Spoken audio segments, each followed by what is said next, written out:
যে সমস্ত সদস্য শাস্তি পেয়েছে তারা শাস্তি পাওয়ার যোগ্য। এখানে কোনো রাজনৈতিক নেতৃবৃন্দ এর মধ্যে উপস্থিত ছিল কিনা, ইনভলভ ছিল কিনা, বাইরের কোনো শক্তি এর মধ্যে ইনভলভ ছিল কিনা, সেটার জন্য কমিশন করা হয়েছে। কমিশনের চেয়ারম্যান এখানে আছেন, উনি এটা বের করবেন এবং আপনাদের জানান।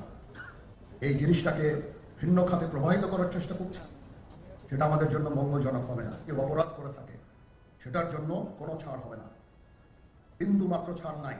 বর্তমান সময়ে বহুল আলোচিত সমালোচিত একটি নাম সোহেল তাজ। এবার তার বিরুদ্ধে গুরুতর অভিযোগ তুলে বেশ কিছু চাঞ্চল্যকর তথ্য দিয়েছেন প্রবাসী সাংবাদিক ইলিয়াস হোসেন। প্রবাসী সাংবাদিক ইলিয়াস হোসেন তার অফিসিয়াল ফেসবুক পেজে সম্প্রতি এক স্ট্যাটাস প্রকাশ করে বিডিআর হত্যাকাণ্ডের সঙ্গে আওয়ামী লীগের তৎকালীন স্বরাষ্ট্র প্রতিমন্ত্রী সোহেল তাজের জড়িত থাকার দাবি করে বিস্ফোরক মন্তব্য করেছেন। তিনি তার স্ট্যাটাসে উল্লেখ করেছেন, সেনা সূত্রে তিনি এমন তথ্য পেয়েছেন যা অনুযায়ী সোহেল তাজের বিরুদ্ধে এই হত্যাকাণ্ডের সঙ্গে যুক্ত থাকার অভিযোগ উঠতে পারে। দর্শক, আজকের এই ভিডিওটি দেখলে আপনারা রীতিমতো অবাক হয়ে যাবেন। আপনারা জানেন ইতিমধ্যে আওয়ামী লীগ সরকারের পতন হয়েছে। এখন ক্ষমতায় আছেন অন্তর্বর্তী সরকার ডক্টর মোহাম্মদ ইউনূস। অন্তর্বর্তী সরকারের মাননীয় উপদেষ্টা ডক্টর মোহাম্মদ ইউনূস থাকাকালীন দেশে কি কি ঘটনা ঘটে যাচ্ছে তা আপনাদের প্রমাণ সহকারে দেখাবো। দর্শক, কথা আর বাড়াবো না, ভিডিওতে চলে যাব। তার আগে আপনাদের কাছে ছোট্ট একটি অনুরোধ, আপনি যদি আমাদের চ্যানেলে নতুন দর্শক হয়ে থাকেন তাহলে অবশ্যই চ্যানেলটি সাবস্ক্রাইব করে পাশে থাকা বেল আইকনটি বাজিয়ে দিতে ভুলবেন না। যারা অলরেডি আমার চ্যানেলটি সাবস্ক্রাইব করেছেন তাদেরকে জানাই অসংখ্য ধন্যবাদ। চলুন ভিডিওটি শুরু করা যাক। বর্তমান সময়ে বহুল আলোচিত সমালোচিত একটি নাম সোহেল তাজ। কখনো আওয়ামী লীগকে নিয়ে বিস্ফোরক মন্তব্য করে, আবার কখনো নিজের ব্যক্তিগত নানা ইস্যুতে কথা বলে হন খবরের শিরোনাম। কিছুদিন আগে 55 বছর বয়সে আবারও বিয়ের পিঁড়িতে বসে রীতিমতো তোলপাড় ফেলে দিয়েছিলেন সাবেক এই স্বরাষ্ট্র প্রতিমন্ত্রী। এবার তার বিরুদ্ধে গুরুতর অভিযোগ তুলে বেশ কিছু চাঞ্চল্যকর তথ্য দিয়েছেন প্রবাসী সাংবাদিক ইলিয়াস হোসেন। কি সেই তথ্য জানাচ্ছেন সহকর্মী শাহাদাত রিফাত। মন্ত্রী মহোদয়কে ফোন করলাম, শাহাদাত খাতুন। উনি আমাকে বললেন, বাবা এটা তো আপা দেখছেন। আমি থামি নাই, আমি প্রাইম মিনিস্টারকে কল করছি, ওনাকে একই কথা বলেছি। উনি আমাকে বললেন, তুমি আমেরিকায় বসে বসে বেশি বুঝো না, আমি দেখতেছি।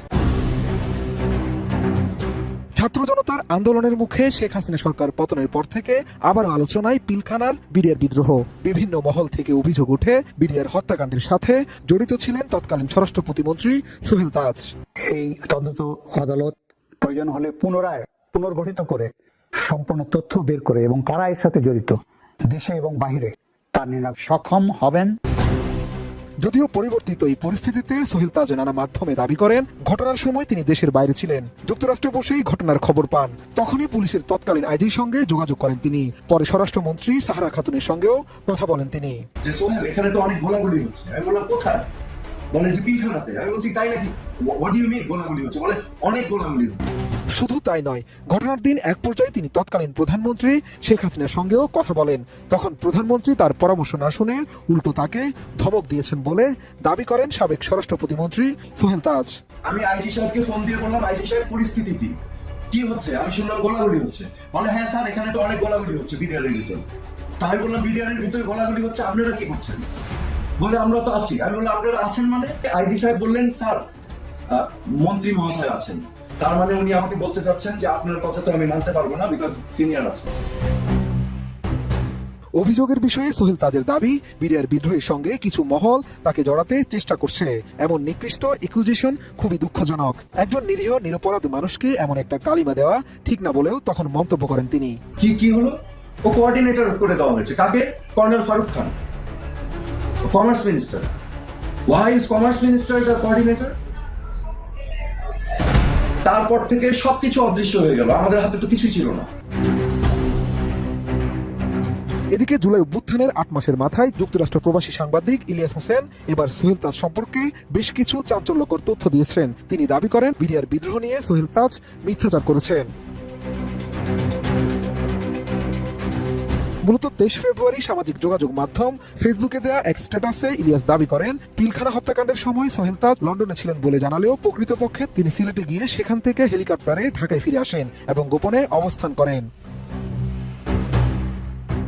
সাংবাদিক ইলিয়াস আরও দাবি করেন সোহেল তাজের পাসপোর্ট পরীক্ষা করা হলে দেখা যাবে তার ঢাকা থেকে প্রস্থানের তথ্য থাকলেও লন্ডন বা অন্য কোনো দেশে পৌঁছানোর তথ্য নেই। তাই তিনি পাসপোর্ট জব্দ করার অনুরোধ জানান। অন্যথায় সংশ্লিষ্টদের দায় নিতে হবে বলে হুঁশিয়ারি দেন। ইলিয়াসের স্ট্যাটাসে আরও উল্লেখ করা হয় বাংলাদেশের প্রথম প্রধানমন্ত্রী ও স্বাধীনতা সংগ্রামের অন্যতম নেতা সোহেল তাজের বাবা তাজউদ্দিন আহমেদ ছিলেন ভারতীয় গোয়েন্দা সংস্থার রয়ের পরীক্ষিত বন্ধু। এছাড়া আরেক স্ট্যাটাসে ইলিয়াস হোসেন বলেন, বিডিআর হত্যাকাণ্ডের সাথে সোহেল তাজ জড়িত থাকার সম্ভাবনা আছে।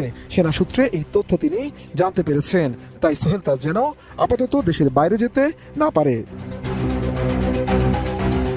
2009 সালের 25 ও 26 ফেব্রুয়ারি বিদ্রোহের নামে এক কলঙ্কিত হত্যাকাণ্ড হয় পিলখানায়। ওই ঘটনায় 57 জন সেনা কর্মকর্তা সহ মোট 74 জন নিহত। বাইরের কোনো শক্তি এর মধ্যে ইনভলভ ছিল কিনা সেটার জন্য কমিশন করা হয়েছে।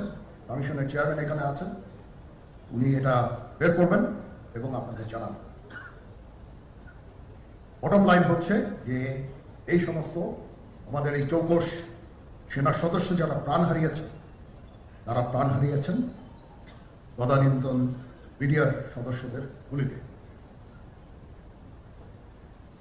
আমরা নিজেরা এই সমস্ত জিনিস নিয়ে অনেক ভিন্ন মত পোষণ করছি, কেউ কেউ এই জিনিসটাকে ভিন্ন খাতে প্রবাহিত করার চেষ্টা করছে, সেটা আমাদের জন্য মঙ্গলজনক হবে না। আজকে যদি আমার যে উপদেশ আমি কিছু দিয়ে যাব সেটা যদি আপনারা গ্রহণ করেন, আপনারা লাভবান হবেন, আমি এটা আপনাদের নিশ্চিত করছি। আমরা নিজেরা ভেদাভেদ সৃষ্টি না করি, আমরা নিজেরা ইউনাইটেড থাকি। আমাদের মধ্যে যদি কোনো সমস্যা থেকে থাকে, কোনো ব্যত্যয় থেকে থাকে, কোনো গ্রিভান্সেস থেকে থাকে, সেটা আমরা আলোচনার মাধ্যমে সমাধান করব। এটার জন্য ডানে বায়ে দৌড়িয়ে কোনো লাভ হবে না, নিজের ক্ষতি ছাড়া কোনো লাভ হবে না। আমি আপনাদের এই জিনিসটা নিশ্চিত করে দিচ্ছি। কিছু কিছু সদস্যদের দাবি যে তারা 2009 সাল থেকে আজ পর্যন্ত বিভিন্ন শাস্তি পেয়েছেন। কেউ কেউ দায়ী করছেন যে তারা অযাচিতভাবে শাস্তি পেয়েছেন। এটার জন্য আমি একটা বোর্ড করে দিয়েছি, একজন লেফটেন্যান্ট জেনারেল সেই বোর্ডের সদস্য।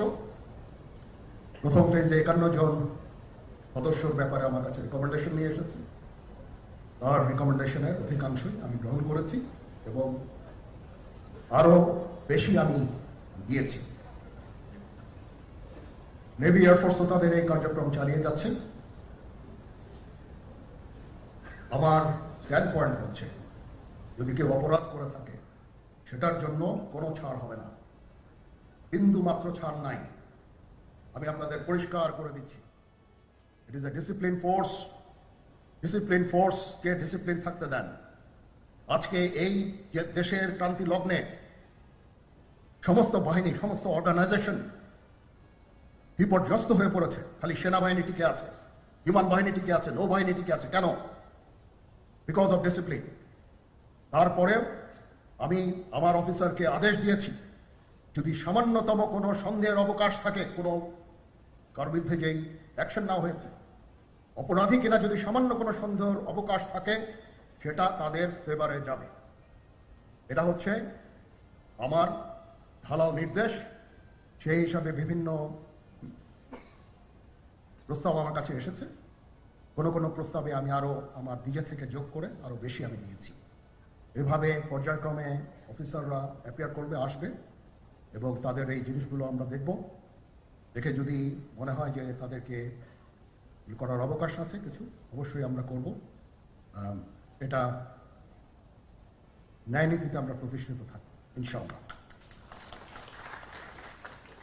আপনারা কিছু মনে করবেন না, আজকে আমি একটু পরিষ্কার করে আমি কথা বলতে চাই। আপনাদের সবার হয়তো ভালো নাও লাগতে পারে, কিন্তু বিশ্বাস করেন আমার এটা যদি আপনারা গ্রহণ করেন। দর্শক, সম্পূর্ণ ভিডিওটি দেখলেন, আশা করি বিষয়টি বুঝতে পেরেছেন। এই নিয়ে আপনার গুরুত্বপূর্ণ মন্তব্যটি অবশ্যই কমেন্ট বক্সে জানিয়ে দিবেন। ধন্যবাদ।